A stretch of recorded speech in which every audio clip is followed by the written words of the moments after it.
만약 당신이 성수기 주말 하루에 70만 원이 넘게 벌었다면 욕심내지 않을 수 있나요? 저는 못했습니다. 그리고 5억 가까운 돈을 모두 날렸습니다. 대기업 자동차 부품 회사에서 30년 넘게 성실하게 일했던 박진수입니다. 2017년 초 퇴직금을 받고 경기도 바닷가 쪽에 펜션을 시작했죠. 첫 해에만 1억 가까이 벌었어요. SNS에서 난리가 났습니다. 여기 꼭 가세요. 그런데 몇 년 지나지 않아 똑같은 SNS에서 이렇게 바뀌었습니다. 바가지 최악, 절대 가지 마세요. 결국 제 펜션은 경매로 넘어갔습니다. 3억 대였던 감정가가 1억도 안 되는 가격에 낙찰됐죠. 지금 저는 편의점 야간 알바를 합니다. 도대체 무슨 일이 있었던 걸까요?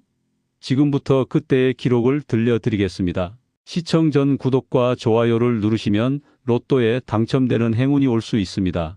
그리고 지금 어디에서 시청하고 계신지 댓글로 남겨주세요. 여러분의 이야기도 듣고 싶습니다. 그럼 지금부터 시작되는 이야기 속으로 함께 들어가 볼까요? 2017년 2월 제 마지막 출근 날이었습니다. 공장 정문을 나서는데 후배들이 꽃다발을 건네주더군요. 부장님, 정말 수고 많으셨습니다.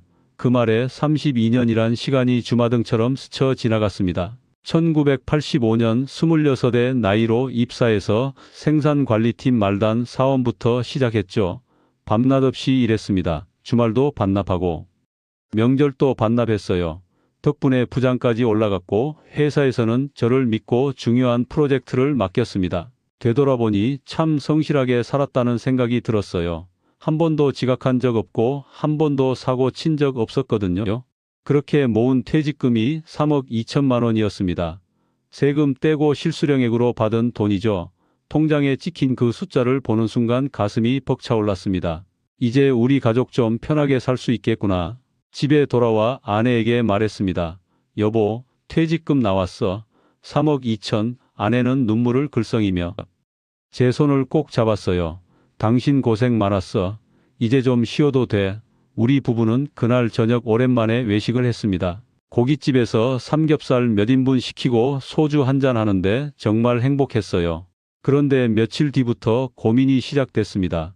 58이라는 나이가 은퇴하기엔 너무 이른 거예요. 앞으로 20년은 더 살아야 하는데 이 돈만 가지고는 불안했습니다. 아들 민준이는 아직 대학교 3학년이었고 딸 수진이는 직장에 다니긴 하지만 결혼 자금도 준비해줘야 했거든요.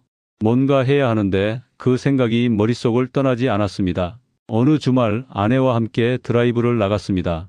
목적지는 경기도 서해안 쪽 바닷가였어요. 시원한 바람 쐬면서 앞으로 뭘 할지 생각 좀 해보자는 아내의 제안이었죠. 차를 몰고 해안도로를 달리는데 양쪽으로 펜션들이 줄지어 서 있더군요. 와, 여기 펜션 정말 많다. 아내가 창밖을 보며 말했습니다. 저도 신기해서 이곳저곳 둘러봤어요. 2층짜리 건물들이 바다를 향해 쭉 늘어서 있었고 주차장마다 차들이 빼곡했습니다. 주말이라 그런지 사람들로 북적였어요. 점심을 먹으러 한 식당에 들어갔습니다. 조개구이 전문점이었는데 웨이팅이 30분이나 걸렸어요. 장사 진짜 잘 되나 보네. 제가 중얼거렸죠. 드디어 자리에 앉아 조개구이 2인분을 시켰습니다. 계산서를 받아보니 7만 원이 나왔어요. 좀 비싸네?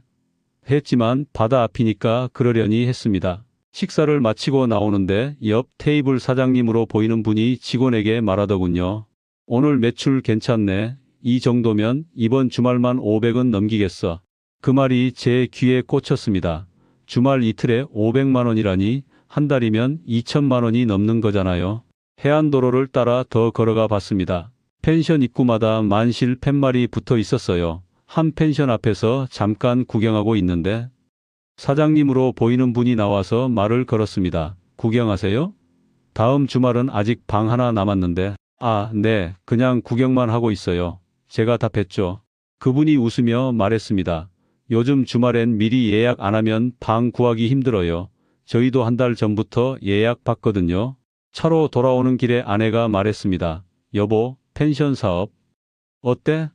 당신 회사 다닐 때 관리 잘했잖아. 저도 그 생각을 하고 있었어요. 글쎄, 한번 알아볼까? 그날 밤 집에 돌아와서 인터넷을 뒤졌습니다. 펜션 창업 관련 정보들을 찾아봤죠. 초기 투자 비용, 운영 방법, 수익 구조 같은 것들이요. 찾아보니 생각보다 그리 복잡해 보이지 않았어요. 건물 짓거나 사고, 인테리어하고 손님 받으면 되는 거였습니다. 이거 할 만한데? 점점 확신이 들었습니다. 32년간 공장 관리를 해온 저였잖아요. 펜션 하나 관리하는 게 뭐가 어렵겠어요.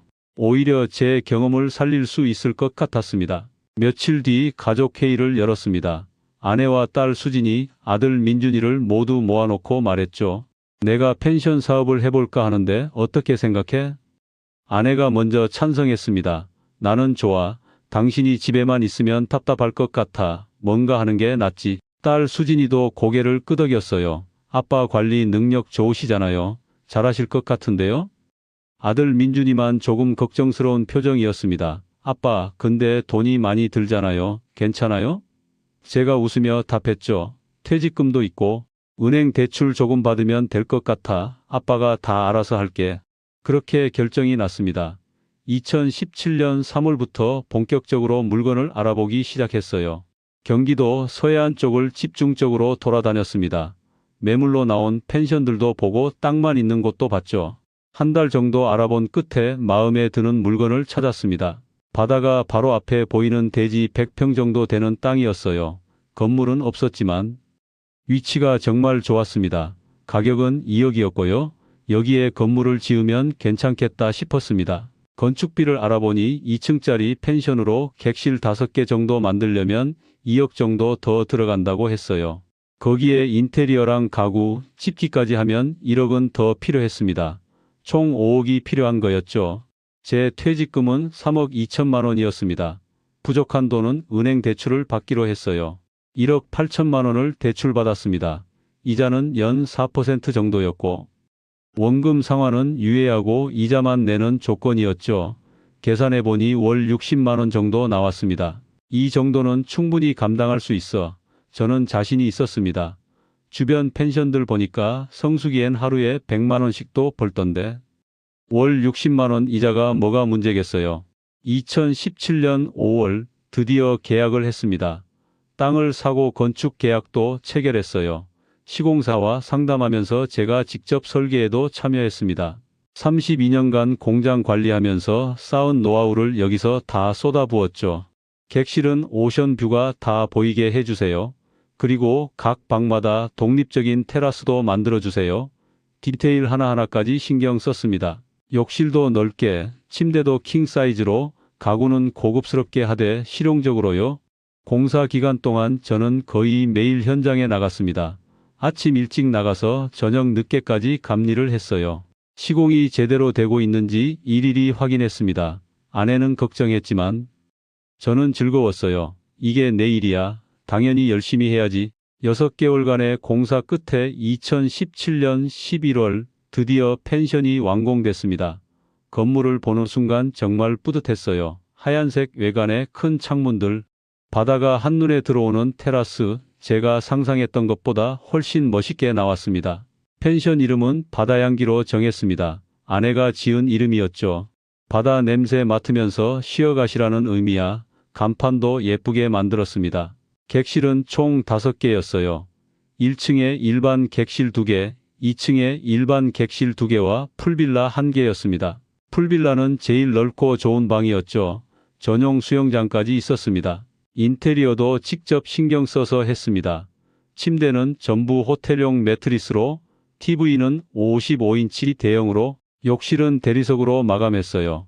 수건이랑 침구류도 최고급으로 준비했습니다. 손님들이 와서 만족하셔야 다시 오시잖아. 그런 마음이었어요. 11월 말 드디어 오픈을 했습니다. SNS에 홍보 글을 올렸어요. 인스타그램이랑 페이스북에 펜션 사진들을 예쁘게 찍어서 올렸죠.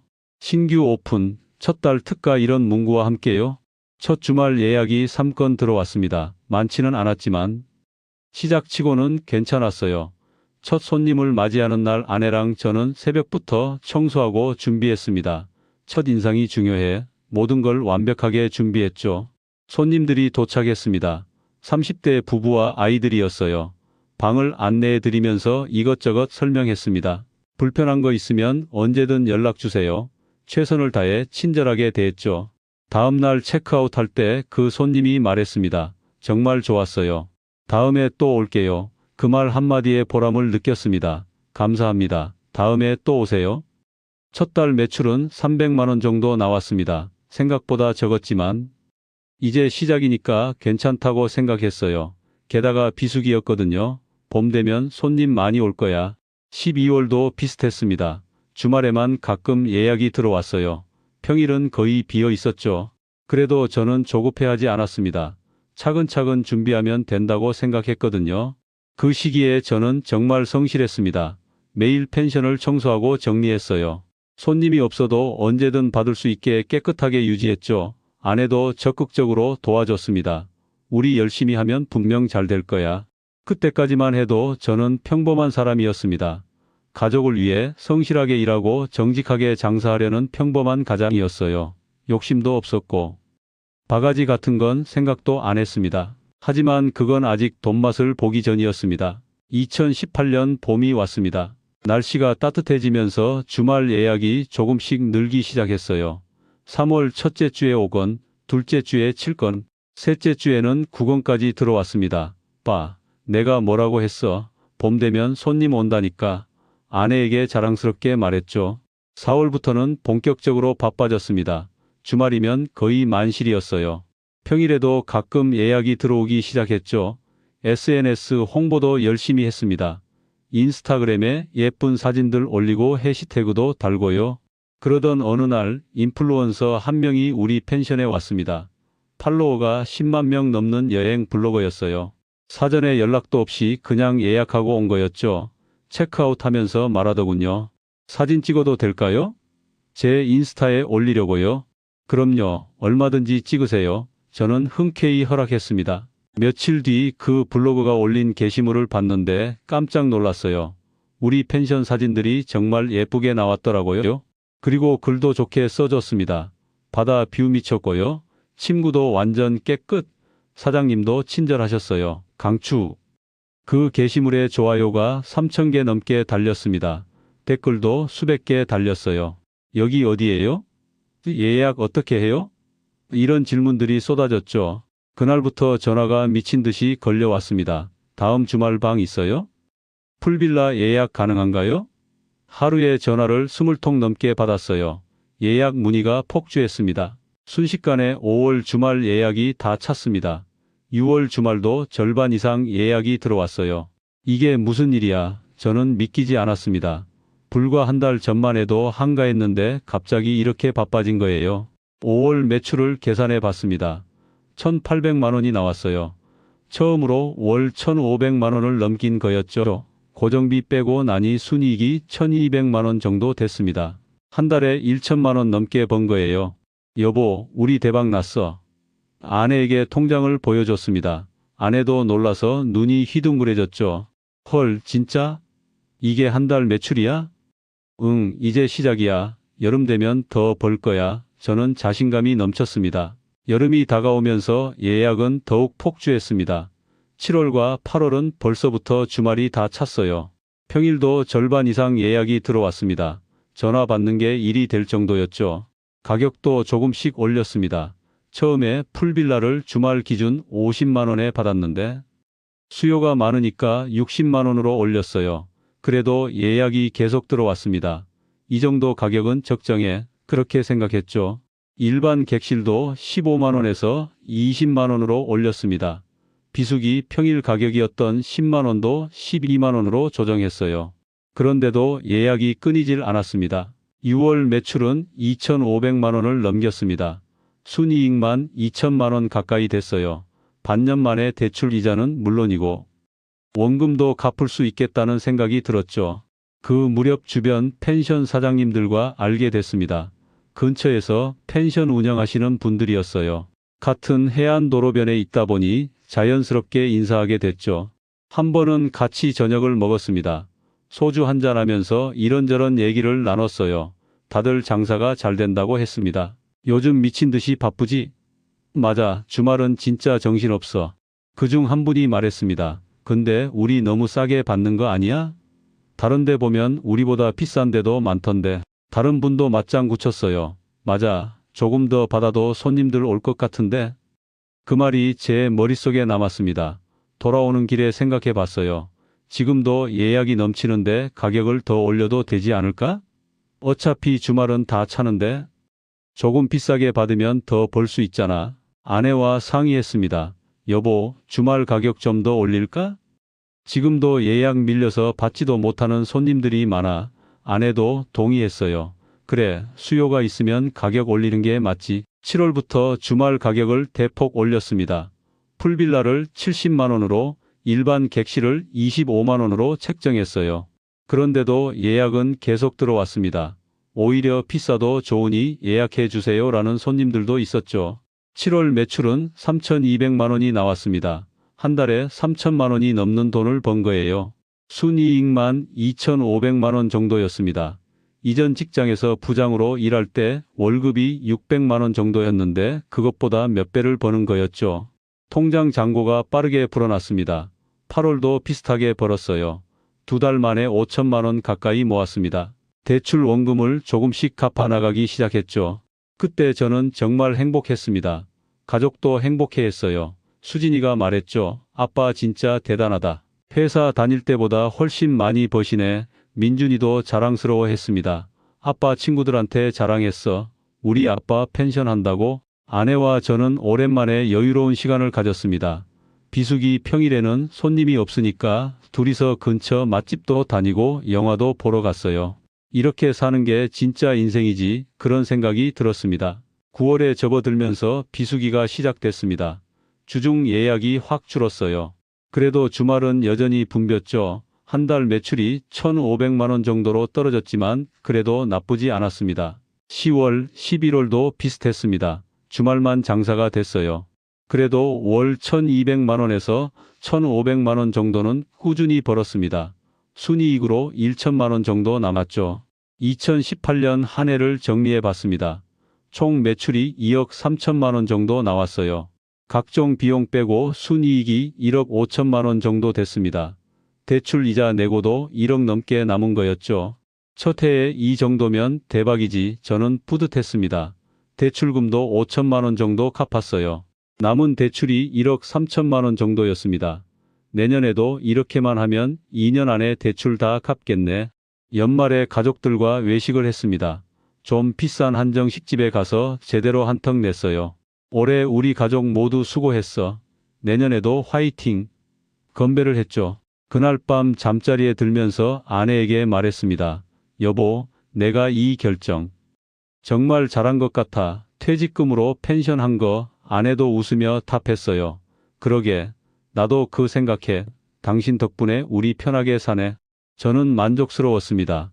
가족을 위해 안정적인 수입을 만들었고 빚도 갚아가고 있었죠. 정직하게 장사하면서 손님들에게도 좋은 평가를 받았습니다. 하지만 그건 2018년까지의 이야기였습니다. 2019년이 되면서 모든 것이 달라지기 시작했습니다. 2019년 1월 새해가 밝았습니다. 겨울이라 손님이 적긴 했지만 그래도 주말엔 방이 찼어요. 2월도 마찬가지였습니다. 저는 3월부터 시작될 성수기를 기다리고 있었죠. 그런데 3월 초 SNS에서 또 한 번 터졌습니다. 이번엔 유명 유튜버가 우리 펜션을 다녀간 거예요. 구독자가 30만 명이 넘는 분이었습니다. 영상을 올렸는데 조회수가 50만을 넘겼어요. 여기 진짜 예쁘고요. 바다 뷰 미쳤어요. 영상 속에서 유튜버가 칭찬을 아끼지 않았습니다. 댓글에는 예약 문의가 폭주했죠. 링크 주세요. 예약 방법 알려주세요. 그날부터 전화가 불통될 정도로 걸려왔습니다. 하루에 50통 넘게 받았어요. 카카오톡 문의도 100개 넘게 왔습니다. 감당이 안 될 정도였죠. 3월부터 6월까지 주말 예약이 순식간에 다 찼습니다. 평일도 절반 이상 예약이 들어왔어요. 이거 진짜 대박이다. 저는 흥분했습니다. 그때 결정적인 순간이 왔습니다. 어느 토요일 저녁이었어요. 체크인 하시는 손님 한 분이 물었습니다. 사장님, 다음 주말에도 올 수 있을까요? 죄송한데 다음 주말은 벌써 예약이 다 찼어요. 제가 답했죠. 그러자 그분이 말했습니다. 그럼 얼마를 더 드리면 될까요? 제가 10만 원 더 드릴게요. 그 말에 저는 잠시 망설였습니다. 이미 예약이 찬 상황에서 더 받을 순 없잖아요. 그런데 문득 이런 생각이 들었어요. 다른 손님한테도 이렇게 받으면 더 벌 수 있겠네. 죄송합니다. 이번엔 정말 어려울 것 같아요. 결국 거절하긴 했지만 그 순간이 제 머릿속에 깊이 박혔습니다. 며칠 뒤 주변 펜션 사장님들과 또 만났습니다. 이번엔 좀 더 솔직한 얘기들이 오갔어요. 나 요즘 풀빌라 주말에 80 받아, 한 분이 말했죠. 80? 나는 70 받는데? 제가 놀라서 물었습니다. 야, 지금 예약 밀리잖아. 조금 더 받아도. 다들 와. 어차피 다른 선택지가 없으니까. 그분이 웃으며 답했어요. 다른 분도 거들었습니다. 맞아. 나도 작년보다 20% 올렸어. 그래도 예약 계속 들어와. 손님들 돈 많아. 그날 밤 집에 돌아와서 고민했습니다. 지금 제 풀빌라 가격이 70만 원인데 80만 원으로 올리면 주말마다 10만 원씩 더 버는 거잖아요. 한 달이면 40만 원, 1년이면 500만 원 가까이 더 벌 수 있는 거였죠. 그래, 올려보자 결심했습니다. 4월부터 풀빌라 주말 가격을 80만 원으로 올렸습니다. 일반 객실도 28만 원으로 인상했어요. 예약 문의 전화가 올 때마다 새 가격을 불렀죠. 놀라운 일이 벌어졌습니다. 가격이 올랐는데도 예약이 계속 들어온 거예요. 네, 풀빌라 80만 원 맞습니다. 그렇게 말하면 알겠습니다. 예약할게요. 라고 답하는 손님들이 대부분이었습니다. 어떤 손님은 이렇게 물었어요. 80이요? 좀 비싸네요. 그러면 저는 이렇게 답했습니다. 지금 예약이 많아서요. 원하시면 평일에 오시면 좀 더 저렴해요. 대부분 그냥 예약했죠. 4월 매출을 계산해보니 3,800만 원이 나왔습니다. 전년 같은 달보다 1,000만 원 넘게 늘어난 거예요. 단지 가격만 올렸을 뿐인데 말이죠. 이게 되네? 저는 신기했습니다. 5월은 더 했습니다. 연휴도 있고 날씨도 좋아서 손님이 미친 듯이 왔어요. 매출이 4,200만 원까지 올라갔습니다. 순이익만 3,500만 원 정도 남았죠. 한 달에 3,500만 원을 번 겁니다. 그때부터였습니다. 제 마음속에 변화가 생기기 시작한 게 이렇게 쉽게 벌 수 있는데 왜 진작 안 올렸지? 그런 생각이 들었어요. 작년에 더 받았으면 몇 천만 원을 더 벌었을 텐데 하는 아쉬움이 생겼습니다. 주변 사장님들 얘기를 들어보니 다들 비슷했어요. 요즘 장사가 너무 잘 돼서 걱정이야. 한 분이 농담처럼 말했습니다. 뭐가 걱정이에요? 제가 물었죠. 세금이 걱정이지. 너무 많이 벌면 세금도 많이 내잖아. 그분이 웃으며 답했어요. 다들 웃었습니다. 그만큼 모두가 돈을 잘 벌고 있었던 거죠. 2월 어느 금요일 저녁이었습니다. 체크인하러 온 가족이 있었어요. 부부와 아이 둘이었죠. 짐을 풀고 저녁을 먹으러 나가시려는데 아이가 넘어져서 무릎을 다쳤습니다. 저는 즉시 구급약을 가져다 드렸어요. 괜찮으세요? 약 발라드릴게요. 친절하게 대했죠. 그 손님이 고마워하며 말했습니다. 사장님 정말 친절하시네요. 다음에도 꼭 올게요.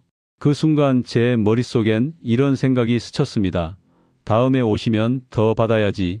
지금 생각하면 정말 끔찍한 생각이었어요. 친절하게 대해주는 게 당연한 건데 그걸 더 비싸게 받을 핑계로 삼다니. 7월부터는 본격적인 성수기였습니다. 예약이 폭주했어요. 전화도 받기 힘들 정도였죠.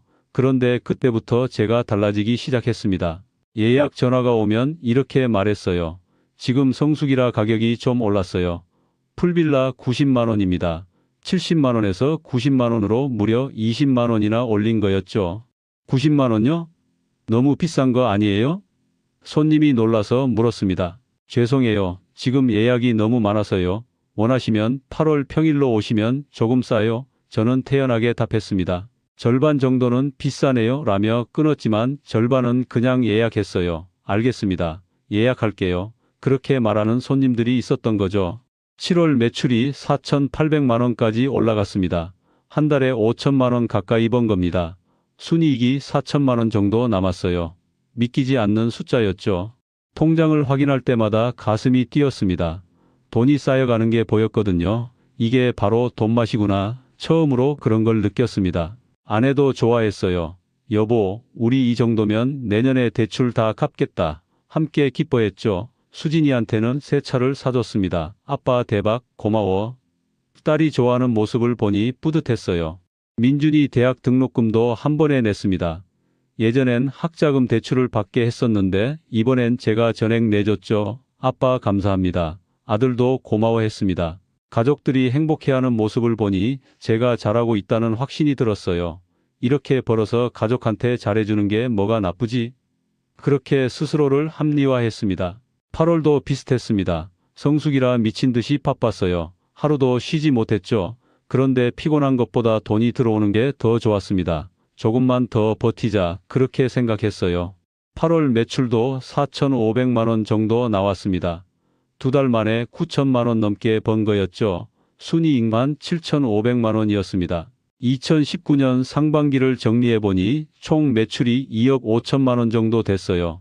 전년 동기 대비 30% 넘게 늘어난 거였습니다. 순이익도 2억 가까이 됐죠. 대출금을 1억 정도 상환했습니다. 남은 대출이 3천만 원밖에 안 됐어요. 이 정도면 올해 안에 빚 다 갚겠네. 기분이 좋았습니다. 그런데 그때부터 제가 완전히 달라지기 시작했습니다. 돈맛을 본 순간 저는 더 이상 예전의 박진수가 아니었습니다. 2019년 9월 비수기가 시작됐지만 저는 가격을 내리지 않았습니다. 주중 예약이 확 줄었어요. 전화 문의도 뜸해졌죠. 그런데 저는 괜찮아. 주말만 장사하면 되라고 생각했습니다. 실제로 주말은 여전히 예약이 찼거든요. 어느 금요일 체크인하러 온 가족이 있었습니다. 부부와 초등학생 아이 하나였어요. 저녁 때쯤 그 손님이 전화를 했습니다. 사장님, 근처에 칼국수집 있나요? 네, 나가서 왼쪽으로 5분 정도 가시면 있어요. 제가 친절하게 안내해줬죠. 아, 그냥 배달시켜 먹을까 하는데 괜찮을까요? 손님이 물었습니다. 순간 제 입에서 이런 말이 나왔어요. 배달은 좀 그런데요. 여기 펜션이라 음식물 쓰레기 처리가 어려워서요. 가능하면 나가서 드시고 오시는 게. 사실 거짓말이었습니다. 음식물 쓰레기야 얼마든지 처리할 수 있었어요. 그런데 왜 그런 말을 했을까요? 손님들이 밖에 나가서 돈을 쓰고 와야 근처 식당들도 장사가 되고 나중에 저한테도 좋을 거라는 계산이 깔려 있었던 겁니다. 그 손님은 아, 네 알겠습니다 라고 답했지만 뭔가 불편한 기색이 역력했어요. 전화를 끊고 나서도 찝찝했지만 뭐 어때 내 펜션인데라고 넘겼습니다. 10월 어느 날 주변 펜션 사장님들과 또 만났습니다. 이번엔 좀 더 노골적인 얘기들이 나왔어요. 야, 너 조개구이 어디서 사와? 한 분이 물었습니다. 나? 그냥 수협 가서 사와. 제가 답했죠. 얼마에 사? 키로에 한 8,000원 정도? 그걸 손님한테 얼마 받아? 2인분 기준으로 5만 원 정도? 그러자 옆에 있던 다른 분이 껄껄 웃으며 말했습니다. 야, 그거 너무 싸게 파는 거야. 나는 7만 원 받아. 7만 원요? 그럼 손님들이 뭐라고 안 해요? 제가 놀라서 물었습니다. 뭐라긴 처음엔 비싸다고 하지. 근데 어쩌겠어. 여기서 먹는 수밖에. 나가서 먹으려면 한참 나가야 하잖아. 그분이 태연하게 답했어요. 다른 분도 거들었습니다. 맞아. 손님들 어차피 일회성이야. 한 번 왔다가 안 와. 그러니까 올 때 제대로 받아야지. 그 말이 제 귓속에 박혔습니다. 손님들 어차피 일회성. 그래. 맞는 말 같았어요. 서울에서 온 손님들이 여기 또 올까? 안 오지. 그럼 이번에 제대로 받는 게 맞잖아. 집에 돌아와서 메뉴판을 수정했습니다. 조개구이 가격을 7만 원으로 올렸어요. 라면도 5,000원에서 8,000원으로, 소주는 5,000원에서 7,000원으로 인상했죠. 다음 주말 손님이 조개구이를 주문했습니다. 7만 원입니다. 제가 말했어요. 7만 원요? 좀 비싸네요. 손님이 놀라며 말했습니다. 바닷가니까요. 다 신선한 재료 쓰거든요. 저는 태연하게 답했죠. 결국 그 손님은 주문했습니다. 먹고 나서 맛있었다는 말은 안 하더군요. 그냥 계산하고 방으로 들어갔어요. 아마 속으로 욕했을 겁니다. 11월쯤부터는 더 심해졌습니다. 손님들이 체크아웃 시간을 30분만 늦춰달라고 하면 추가 요금 3만 원입니다. 라고 했어요. 예전엔 그냥 융통성 있게 해줬는데 이젠 돈을 받은 거죠. 주차장도 문제였습니다. 펜션 앞 주차 공간이 부족해서 길가에 대는 손님들이 있었어요. 그러면 근처 주민이 와서 주차비 내세요 라고 했죠. 처음엔 제가 죄송합니다. 손님들한테 제가 말씀드릴게요 라고 했는데 나중엔 그냥 손님들한테 저기 주차하시려면 주민분한테 주차비 내셔야 해요 라고 떠넘겼습니다. 12월 연말 어느 토요일 저녁이었습니다. 젊은 커플이 체크인했어요. 20대 후반쯤 돼 보이는 분들이었죠. 저녁 먹고 와서 펜션 앞마당에서 폭죽을 터뜨리려는 거예요. 저는 나가서 말했습니다. 손님, 폭죽은 여기서 사셔야 해요. 외부 반입은 안 돼요. 네? 그런 규정이 있어요? 손님이 당황하며 물었습니다. 네, 안전 문제 때문에요. 사실 그런 규정 같은 건 없었습니다. 그냥 제가 즉석에서 만든 거였죠. 그럼 여기서 파세요? 네, 저기 가게에 있어요. 한 세트에 10,000원이에요. 손님은 어쩔 수 없이 샀습니다. 원가가 3,000원짜리를 10,000원에 판 거였죠. 폭죽 하나에 7,000원을 남긴 겁니다. 그날 밤 아내가 물었습니다. 여보, 그렇게까지 해야 해? 왜? 장사하는 건데 뭐가 문제야? 제가 대답했죠. 그래도 너무 심한 거 아니야? 폭죽을 10,000원씩이나 받고. 아니야, 다른 데도 다 이렇게 해. 어차피 한 번 오고 안 올 손님들인데 뭐. 아내는 더 이상 말하지 않았습니다. 하지만 표정이 좋지 않았어요. 저는 신경 쓰지 않았습니다. 2020년 1월이 됐습니다. 겨울 비수기였지만 주말은 여전히 손님이 왔어요. 그런데 예전과 달리 재방문 손님이 거의 없었습니다. 다 새로운 손님들이었죠. 어느 날 SNS를 확인하다가 깜짝 놀랐습니다. 우리 펜션 리뷰에 악플이 달리기 시작한 거예요. 조개구이 7만원 바가지 심해요. 체크아웃 30분 늦었다고 3만원 받네요. 폭죽 10,000원 키읔키읔 편의점 가면 3,000원인데. 사장님 불친절해요. 칼국수 시켜 먹는다니까 눈치 주더라. 댓글이 계속 달렸습니다. 별점도 4.8에서 3.2까지 떨어졌어요. 저는 당황했지만 뭐 어때 시기 질투하는 거겠지라고 넘겼습니다. 주변 사장님들한테 물어봤어요. SNS 악플 달리는데 어떡하죠? 신경 쓰지 마. 그런 거 달아봤자 어차피 손님들 계속 와. 한 분이 답했습니다. 맞아. 악플 다는 사람들은 원래 안 올 사람들이야. 우리는 우리끼리 잘 벌면 돼. 다른 분도 동조했죠. 저는 그 말을 믿었습니다. 악플 따위 신경 쓰지 않기로 했어요. 실제로 2월까지는 주말 예약이 계속 들어왔거든요. 그런데 3월부터 뭔가 이상한 기운이 느껴지기 시작했습니다. 예약 문의 전화가 조금씩 줄어들었어요. 작년 같은 시기에 비하면 확실히 적었습니다. 코로나 때문인가? 그렇게 생각했죠. 실제로 코로나19가 터진 시기였습니다. 2020년 초부터 전국적으로 확진자가 나오기 시작했어요. 사람들이 외출을 자제하고 여행도 줄였죠. 이건 어쩔 수 없지. 조금 기다리면 나아지겠지. 저는 낙관적으로 생각했습니다. 하지만 4월, 5월이 지나도 상황은 나아지지 않았어요. 오히려 더 악화됐습니다. 주말 예약도 절반밖에 안 찼어요. 평일은 거의 텅텅 비었죠. 5월 매출을 계산해 보니 1,200만 원밖에 안 나왔습니다. 작년 같은 달에 4,200만 원 벌었는데 3분의 1도 안 되는 거였죠. 고정비만 600만 원 넘게 나가는데 순이익이 600만 원밖에 안 남았어요. 이건 심각한데 처음으로 위기감을 느꼈습니다. 아내가 말했습니다. 여보, 가격 좀 내리는 게 어때?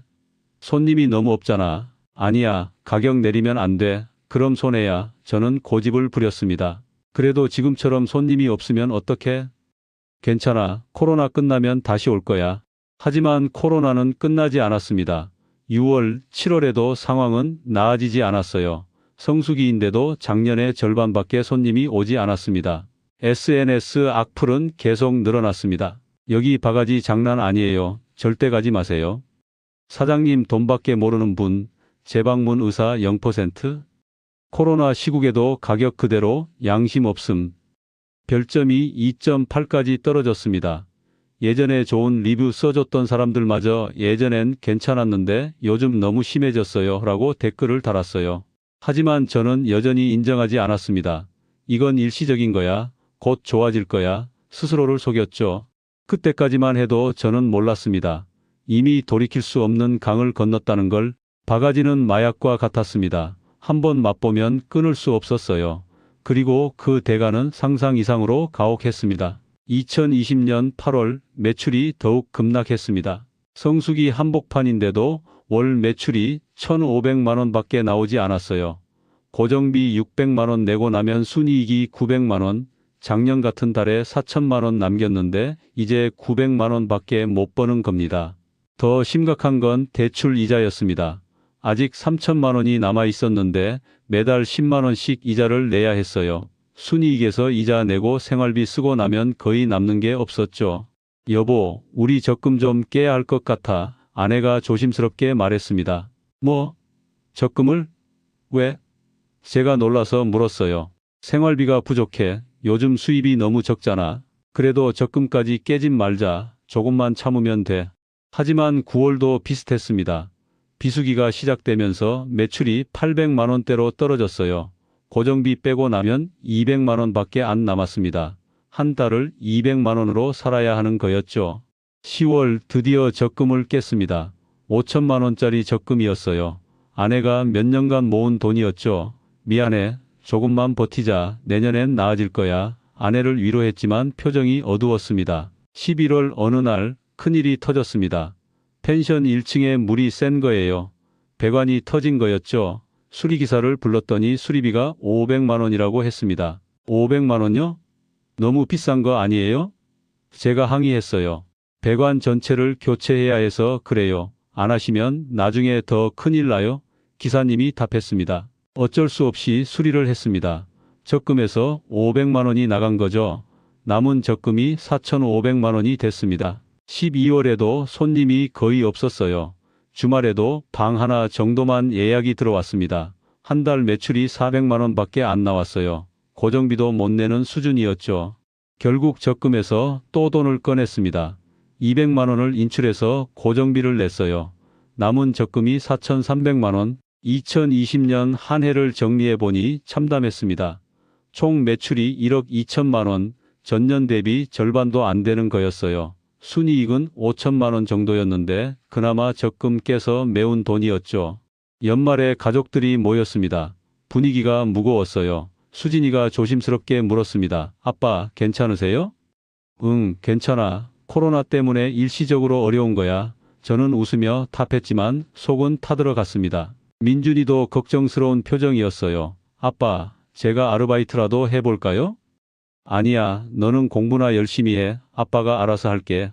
아내는 아무 말도 하지 않았습니다. 그냥 한숨만 쉬었어요. 2021년 1월이 됐습니다. 새해가 밝았지만 희망은 보이지 않았어요. 코로나는 여전했고 손님은 더욱 줄었습니다. 더 심각한 문제가 생겼습니다. SNS에서 우리 펜션이 완전히 악명이 높아진 거예요. 바가지 펜션 절대 가지 마세요. 이런 키워드로 검색되기 시작했죠. 어느 블로거가 우리 펜션 방문 후기를 올렸는데 정말 혹독하게 비판했습니다. 조개구이 7만 원 받으면서 양은 자금, 사장님 불친절, 체크아웃 시간 엄격, 재방문 의사 0%, 별점 1점. 그 글이 퍼지면서 예약이 더욱 뚝 끊겼습니다. 3월인데도 주말 예약이 절반밖에 안 찼어요. 매출이 600만 원밖에 안 나왔습니다. 주변 펜션들도 다 어려웠습니다. 사장님들 만나서 얘기해보니 다들 힘들어하고 있었어요. 손님이 너무 없어. 우리도 적자야. 한 분은 이미 문을 닫았습니다. 못 버티겠어. 파는 게 낫겠어. 그분은 결국 헐값에 팔고 떠났죠. 나는 버틸 거야. 저는 고집을 부렸습니다. 하지만 속으로는 불안했어요. 이러다 정말 망하는 거 아닐까? 4월 정부에서 캠핑 금지 정책을 발표했습니다. 해변에서 텐트 치는 걸 금지한 거예요. 환경보호 명목이었죠. 처음엔 오히려 좋은 거 아니야? 캠핑 못하면 펜션에 올 거잖아 라고 생각했습니다. 하지만 현실은 달랐어요. 캠핑족들은 아예 이 지역에 오지 않았습니다. 다른 지역으로 가버린 거죠. 결국 전체 유동인구가 더 줄어든 겁니다. 5월 더 큰 문제가 생겼습니다. 대형 프랜차이즈 펜션이 근처에 들어선 거예요. 깨끗한 시설에 체계적인 서비스, 거기다 가격도 저렴했습니다. 손님들이 다 그쪽으로 갔어요. 우리 펜션은 더 이상 경쟁력이 없었습니다. SNS 악평의 높은 가격, 낡아가는 시설, 모든 게 불리했죠. 6월 매출이 500만 원까지 떨어졌습니다. 고정비 600만 원인데 매출이 500만 원, 완전히 적자였어요. 매달 100만 원씩 손해를 보는 겁니다. 적금을 또 깼습니다. 이번엔 1,000만 원을 인출했어요. 남은 적금이 3,300만 원, 이 돈마저 다 쓰면 정말 끝이었습니다. 7월 어느 날 아내가 울면서 말했습니다. 여보, 우리 이거 접는 게 낫지 않을까? 뭐? 접어? 지금 무슨 소리야? 저는 화를 냈습니다. 더 이상은 못 버텨. 매달 적자인데 어떡해. 조금만 더 버티면 돼. 코로나 끝나면 다시 좋아질 거야. 언제 끝나는데? 벌써 1년 넘게 이러잖아. 아내가 소리쳤어요. 그날 처음으로 부부 싸움을 했습니다. 결혼하고 30년 넘게 살면서 큰 싸움 한 번 없었는데 그날은 정말 크게 싸웠어요. 당신이 바가지 안 쳤으면 이렇게까지 안 됐을 거야. 아내가 울부짖었습니다. 그 말이 가슴을 찔렀습니다. 하지만 인정하고 싶지 않았어요. 내가 뭘 잘못했어? 장사하는 사람이면 다 그렇게 하는 거야.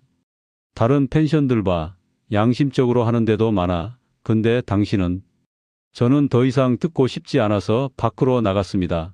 바닷가를 혼자 걸으면서 생각했어요. 내가 정말 잘못한 걸까? 하지만 이미 늦었습니다. 돌이킬 수 없는 강을 건넌 지 오래였으니까요. 2021년 8월 최악의 한 달이었습니다. 매출이 300만 원밖에 나오지 않았어요. 성수기인데도 말이죠. 고정비 600만 원에 생활비까지 하면 한 달에 300만 원 적자였습니다. 적금을 또 깼습니다. 500만 원 인출, 남은 적금 2,800만 원, 1년도 안 돼서 적금이 절반 가까이 줄어든 겁니다. 9월 드디어 대출 이자를 연체했습니다. 통장 잔고가 부족해서 자동 이체가 안 된 거예요. 은행에서 전화가 왔습니다. 고객님, 대출 이자가 연체됐습니다. 죄송합니다. 다음 주에 꼭 입금하겠습니다. 하지만 다음 주에도 돈이 없었습니다. 결국 10일 연체 이자까지 붙었어요. 10월 은행에서 또 전화가 왔습니다. 고객님, 계속 연체하시면 대출금 전액 상환 요구할 수 있습니다. 알겠습니다. 빨리 입금하겠습니다. 적금을 또 깼습니다. 이번엔 800만 원, 남은 적금 2천만 원, 이 돈으로 연체된 이자를 냈어요. 11월 더 큰 재앙이 닥쳤습니다. 태풍이 온 거예요. 강풍과 폭우로 펜션 외벽이 파손됐습니다. 2층 테라스 난간이 부러지고 유리창도 깨졌어요. 수리 견적을 받아보니 1,500만 원이었습니다. 1,500만 원요? 그렇게 많이 들어요? 태풍 피해가 심해서요. 외벽 전체를 보수해야 해요. 업자가 답했습니다. 돈이 없었습니다. 적금은 2천만 원밖에 안 남았는데 1,500만 원을 쓸 순 없었어요. 일단 급한 데만 수리하죠. 결국 500만 원어치만 수리했습니다. 남은 적금 1,500만 원, 이제 정말 바닥이 보였습니다. 12월 손님이 거의 오지 않았어요. 한 달 매출이 200만 원, 고정비도 못 내는 수준이었죠. 적금에서 또 400만 원을 꺼냈습니다. 남은 적금 1,100만 원, 이 돈으로 몇 달이나 버틸 수 있을까? 2022년 1월 새해가 밝았지만 절망뿐이었습니다. 매출은 여전히 바닥이었고 적자는 계속됐어요. 아내가 또 말했습니다. 여보, 정말 이제 그만하자. 더 이상은 못 버텨. 조금만 더 버티면. 저는 중얼거렸습니다. 뭘 더 버텨? 적금 다 떨어지면 어떡할 거야? 아내가 울먹였어요. 그래도 지금 팔면 너무 헐값에 팔아야 해. 조금만 더 기다리면 가격이 오를 거야. 하지만 가격은 오르지 않았습니다. 오히려 계속 떨어졌어요. 2월 은행에서 다시 전화가 왔습니다. 고객님, 대출 상환 계획을 상담하고 싶습니다. 은행에 갔더니 대출 담당자가 심각한 표정으로 말했습니다. 지금 상태로는 원금 상환이 어려워 보이는데요. 펜션을 매각하시는 게 어떻겠습니까? 매각요? 지금 팔면 손해가 너무 커요. 그래도 지금이라도 팔아서 대출 갚으시는 게 낫습니다. 더 늦으면 경매로 넘어갈 수도 있어요. 그 말에 등골이 오싹했습니다. 경매라니? 그건 절대 안 돼. 집에 돌아와서 매물로 내놓기로 했습니다. 부동산에 연락했어요. 펜션 팔려고 하는데요. 부동산에서 나와서 펜션을 둘러봤습니다. 상태가 좀 안 좋네요. 외벽도 파손됐고 시설도 낡았고 그래도 위치는 좋잖아요. 바다 바로 앞이고 제가 항변했죠. 요즘 이쪽 펜션들 매물이 너무 많아요. 경쟁이 심해서 가격을 낮춰야 팔릴 겁니다. 얼마 정도 받을 수 있을까요? 2억 5천 정도면 팔릴 것 같은데요. 2억 5천요? 제가 5억 들여서 지었는데 저는 충격을 받았습니다. 시장 가격이 그래요. 요즘 펜션 사업 다들 어려워서 매물만 쌓여가거든요.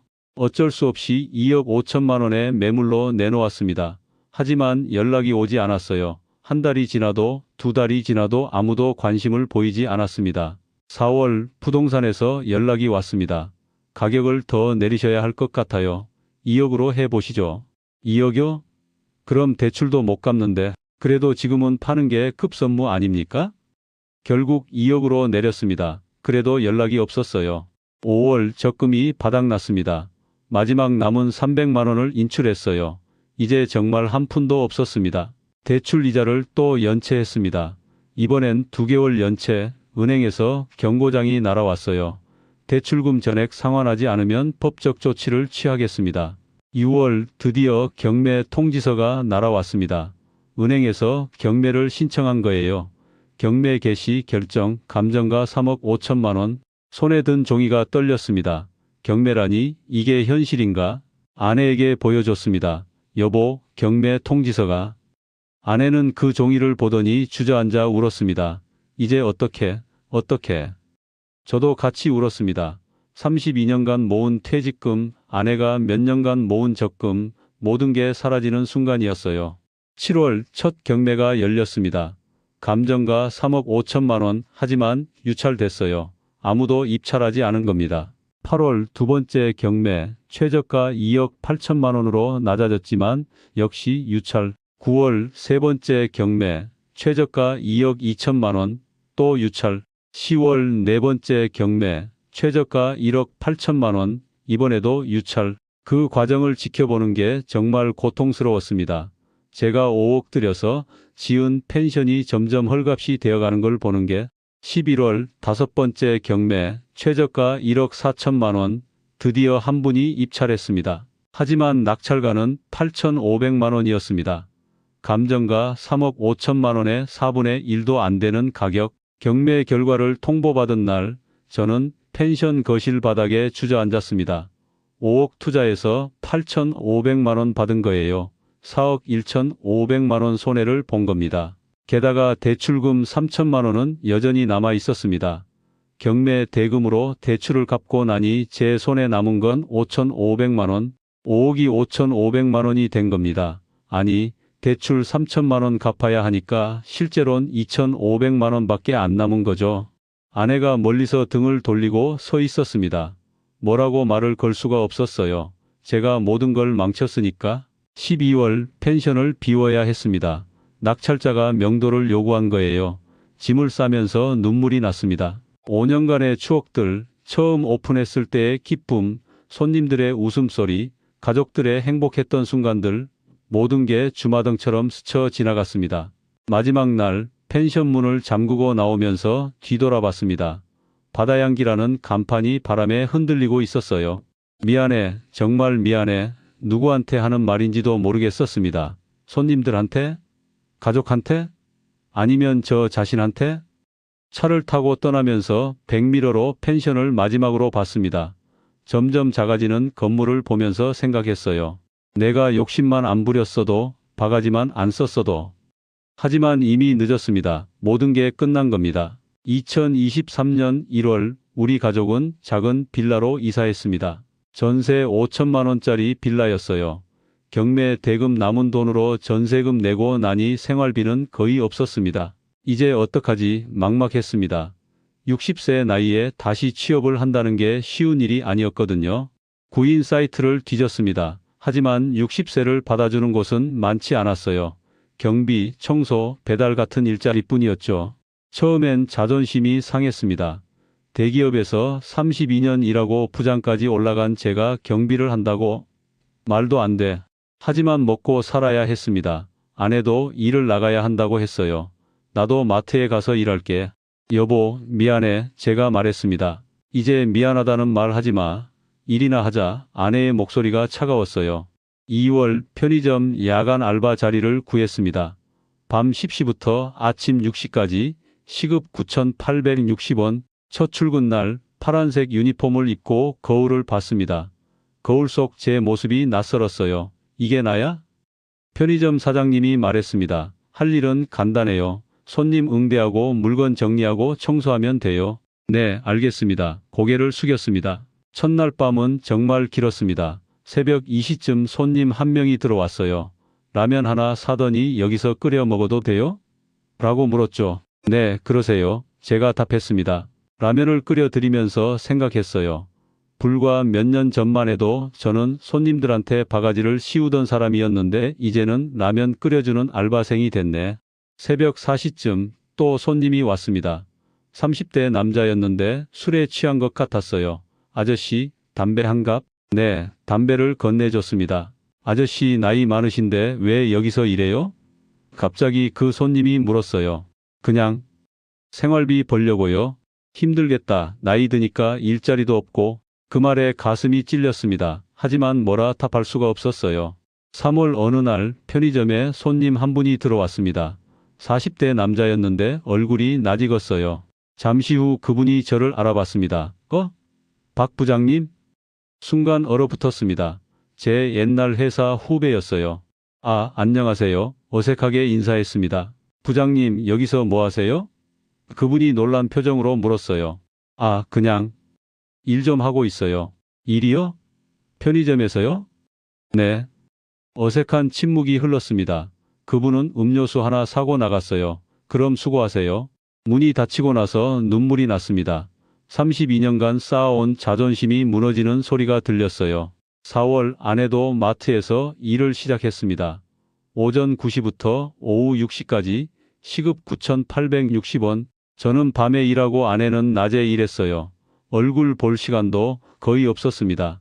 둘이 만나는 건 아침 출근 전 잠깐뿐이었죠. 어느 날 아침 아내가 밥을 먹다가 울었습니다. 이게 무슨 인생이야? 미안해, 내가 잘못했어. 저도 울었습니다. 미안하다고 되는 게 아니야. 우리 노후가 다 날아갔잖아. 알아, 다 내 잘못이야. 5월 수진이가 결혼한다고 했습니다. 남자친구를 데리고 와서 인사를 시켰어요. 아빠, 내년 봄에 결혼하려고 해. 그래, 축하한다. 웃으며 말했지만 속으로는 눈물이 났습니다. 예전 같았으면 결혼 자금도 넉넉히 줄 수 있었을 텐데 지금은 한 푼도 도와줄 수 없었거든요. 아빠, 괜찮아. 우리 알아서 할게. 수진이가 제 손을 잡았습니다. 미안하다. 아빠가 무능해서. 아빠, 그런 말 하지 마. 하지만 딸 결혼식 비용도 못 대주는 아빠가 무슨 아빠인가 자괴감이 들었습니다. 6월 민준이가 취업했다고 연락이 왔습니다. 아빠, 나 회사 다니기로 했어. 그래? 축하한다. 대학원 가려고 했는데 집안 사정이 어려우니까 일단 취직했어. 그 말에 가슴이 무너졌습니다. 아들이 대학원 가는 걸 포기한 거예요. 다 쟤 때문에. 민준아, 미안하다. 괜찮아, 아빠. 나 회사 다니는 게 더 좋아. 아들은 밝게 말했지만 목소리에 아쉬움이 묻어났습니다. 7월 어느 날 편의점에 또 옛날 아는 사람이 왔습니다. 이번엔 제가 펜션할 때 알았던 손님이었어요. 사장님? 여기서 뭐 하세요? 아, 그냥 일 좀 하고 있어요. 펜션은요? 접었습니다. 아, 그러셨구나. 요즘 펜션 장사 다들 어렵다던데. 그분은 곧 나갔지만 저는 한동안 멍하니 서 있었습니다. 8월 폭염이 심했습니다. 편의점은 에어컨이 있었지만 밤새 서 있으면 다리가 퉁퉁 부었어요. 아내도 마트에서 힘들어했습니다. 허리가 너무 아파. 병원에 가보니 허리 디스크 초기라고 했죠. 일 좀 쉬는 게 어때? 제가 말했습니다. 쉬면 돈은 누가 벌어? 우리 둘이 벌어도 빠듯한데. 맞는 말이었습니다. 저희 부부가 한 달에 버는 돈이 400만 원 정도였는데 생활비로 다 나갔거든요. 저축은커녕 그 달 쓰고 나면 남는 게 없었습니다. 60이 넘은 나이에 노후 준비는 제로. 이게 현실이었어요. 9월 어느 날 편의점 카운터에서 라면을 끓이고 있는데 문득 깨달았습니다. 내가 정말 바보였구나. 손님들한테 바가지 씌우면서 돈 버는 게 얼마나 짜릿했는지, 통장 잔고 늘어나는 게 얼마나 좋았는지. 하지만 그게 다 거품이었어요. 한순간에 다 사라졌죠. 손님을 ATM으로 봤던 게 잘못이었어. 이제야 깨달았습니다. 바가지는 마약 같은 거였어요. 한번 맛보면 끊을 수 없고 결국엔 모든 걸 잃게 되는. 10월 아내와 오랜만에 같이 저녁을 먹었습니다. 여보, 정말 미안해. 이제 그만해. 계속 미안하다고 하면 뭐해. 그래도 할 말은 해야지. 내가 욕심만 안 부렸어도. 됐어. 이미 지나간 일이야. 하지만 아내 눈에는 여전히 서운함이 가득했습니다. 30년 넘게 같이 산 부부인데 이렇게 멀어진 느낌은 처음이었어요. 11월 편의점 사장님이 말했습니다. 박 선생님, 일 잘하시네요. 계속 다니실 거죠? 네, 감사합니다. 나이 드셔도 성실하시니까 좋아요. 성실하다는 말에 씁쓸했습니다. 예전엔 성실하지 않았거든요. 손님들 바가지 씌우고 눈치 주고 그랬으니까. 12월 연말 가족들이 모였습니다. 수진이와 민준이도 왔어요. 조촐하게 외식을 했습니다. 저렴한 분식집에서 떡볶이랑 김밥 먹었죠. 예전엔 한정식집 가서 제대로 먹었는데. 아빠 건강하세요. 수진이가 말했습니다. 응, 아빠는 괜찮아. 너희들만 잘 살아라. 민준이도 덧붙였어요. 아빠, 제가 돈 벌면 효도할게요. 그래, 고맙다. 식사를 마치고 집에 돌아왔습니다. 침대에 누워서 천장을 바라봤어요. 나는 왜 이렇게 됐을까? 답은 명확했습니다. 욕심 때문이었죠. 돈맛을 보고 바가지를 씌우기 시작한 그 순간부터 모든 게 잘못된 겁니다. 하지만 이제 와서 후회해도 소용없었습니다. 시간은 되돌릴 수 없으니까요.